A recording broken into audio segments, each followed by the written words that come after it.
On Mondays, Wednesdays, and Fridays, your morning can be defined by where you choose to sit in chapel. For some, it's nap time in the back. It could even be study hour in between classes.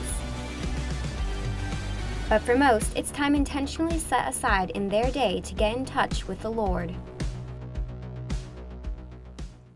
Today we're going to sit down with some students and even a faculty member to talk about how students not only engage in chapel, but the experience they're gaining from it. First on today's agenda, we'd like to welcome Hannah Mcconnell, full-time freshman pre-nursing student, as well as working to pay her way through college. Now, Hannah, can you begin by telling me what your favorite thing about chapel is? My favorite part of chapel would have to be the worship. I love the atmosphere that it gets you in, and it's nice to have a break between your day. So you have class in the morning and then you go to chapel, and it refreshes you and reminds you what you're doing and why you're doing it, and then you go to class again and you feel better. And what would you say you dislike about chapel? What I dislike about chapel would have to be around the same thing, around worship. I think that they should, at timeout, they do such a good job of playing songs that really engage us and that they know college students enjoy it. And so I think in the morning chapel they should do the same thing. Maybe I don't know, more not pump up music, but something along those lines. That's great. Thank you so much for sharing your opinion. Thank you. Now let's go out to Chaplain and talk with fellow students of Hannah's to find out their perspectives. All right, I like chapel because it's only 45 minutes, but I dislike the fact that they make it required. Come on, I love God, but I don't need it forced down my throat. I like chapel because it's a time where I get to see all my friends, and I wish that chapel had more guest speakers. I originally didn't want to come to Point Loma because of the chapel requirement. I thought that it would keep me from growing in my faith because it's something that I would be forced to do, and I didn't like that at all until I came to a preview day and we went to a chapel service, and I loved it. I don't know, the worship was really good, and it was a praise and worship chapel, so there was communion, and I just really liked it a lot. And since then, I guess I go into chapel looking forward to it. I don't really see it as a burden, oh, I gotta meet my chapel requirement, I gotta go to chapel. I like going to chapel, so. As you can see, there are varying opinions on what makes chapel a great environment mixed with feelings on how to improve. Up next, we have Chaplain of Point Loma Nazarene University, Tim Whetstone. Thanks for being here with us.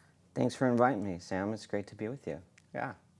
And do you feel that where you sit in chapel can make or break the experience that you have? Yeah, so I think there is something to be said about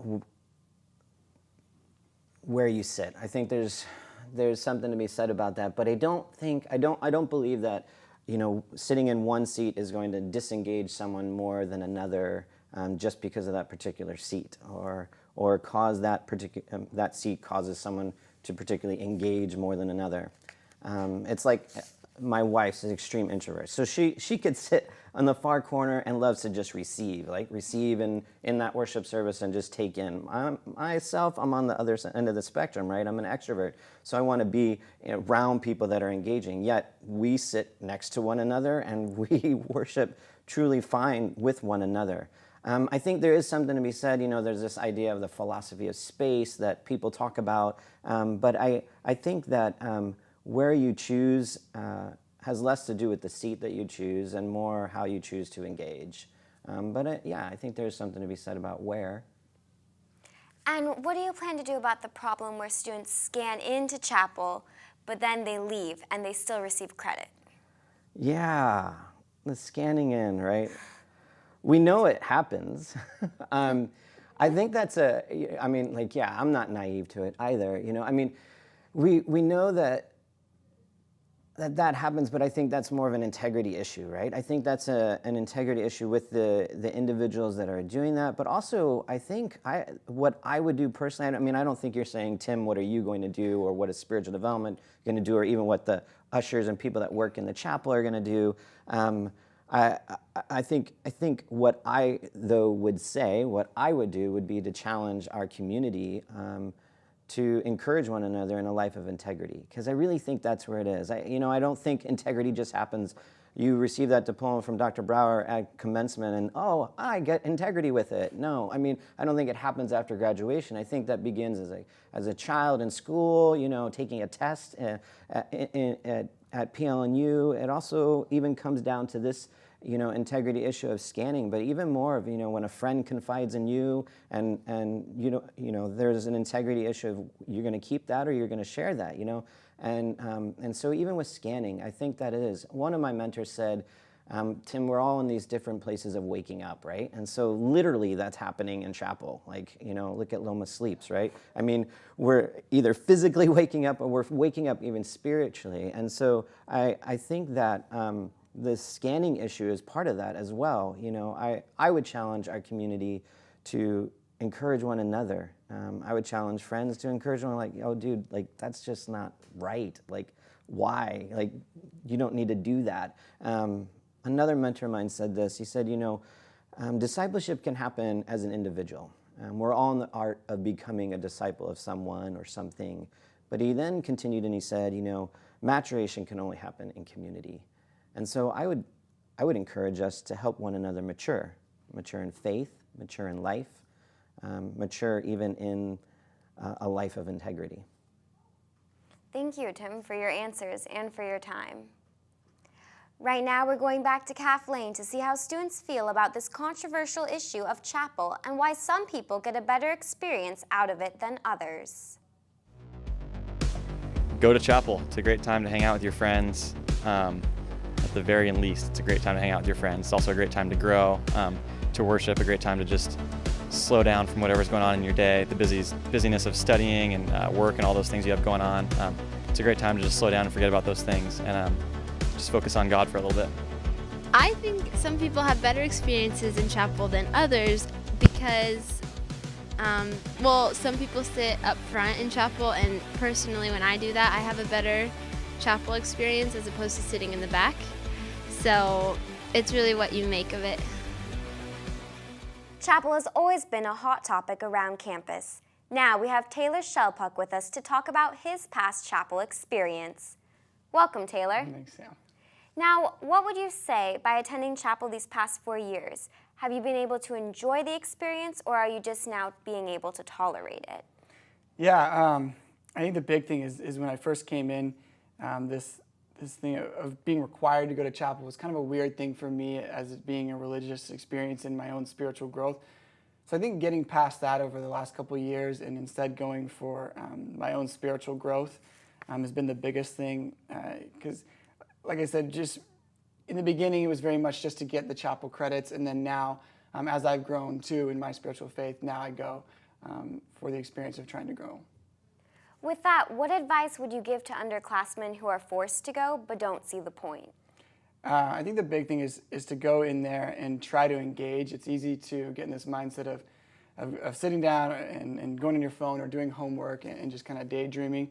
And then if you get in that, you do that each time and it becomes worthless. But if you go in there and try to engage and be attentive to the speaker, there's always something that you can take out of it. Thank you, Taylor, for your answers and your time.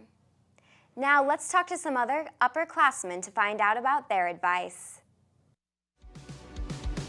My advice would be just kind of pay attention. This gives you a rare opportunity to kind of see different speakers and hear different perspectives and get to meet different people with different viewpoints, and it gives you a lot of context of what's actually going on in the world and different things that you might not be aware of. And just having the opportunity given to you, I know it might seem like it sucks at that time having to go there, but like looking back, it definitely gave me opportunity to see things and learn about things that I've never had to do or face myself. But just giving an opportunity like that is just something that you should not take for granted, and definitely go when you have to and go when you can, and kind of pay attention and kind of see what you can get out, because every day is a different lesson that you can learn. My advice for underclassmen is to go to chapel expecting to encounter the presence of God. His heart's to dwell with his people. It says the fullness of joy is in his presence. There's peace that surpasses understanding. There's love that casts out all fear. And so if we get to enter into chapel and we get to encounter that, that sounds like a place I'd want to be. And so that's why I go to chapel, because I want to encounter God. So I encourage you to go. Last, we have with us Nick Macedo. Welcome, Nick. Thanks so much for coming. Hi, thanks for having me. Now, regarding the chapel issue, where do you typically sit in chapel? During chapel, I generally sit towards the back. And do you think where you choose to sit and the people you sit next to have influenced your experience? I wouldn't say that my environment of sitting in chapel influences where I sit so much as just I sit where I feel most comfortable, which tends to be at the back of chapel. Is there a reason why you feel comfortable in the back? Partially because I don't feel like there's a bunch of people watching me. I often feel like if I'm in front of a mass number of people, they might overtly be paying attention to me.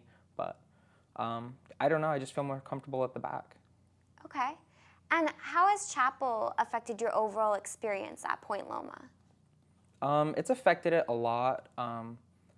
I feel a lot like the pressure of having to hit certain number of chapels by the end of a semester.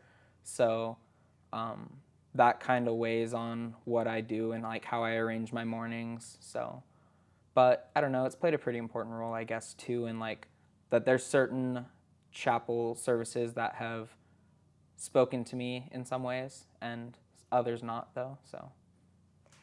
And if the staff could change one thing about chapel, what would it be? I would say just to find or make sure that each speaker they get is going to engage the audience. I often feel like they waste my time when I show up. I mean, I'm required to be there, and sometimes I feel like they just kind of threw something together really quickly. So that's not the case all the time, but I often feel that way, and I don't know. I just appreciate a little more if they made what they are putting in front of us a little more interesting. Okay. Thank you so much for sharing your opinion. Thank you.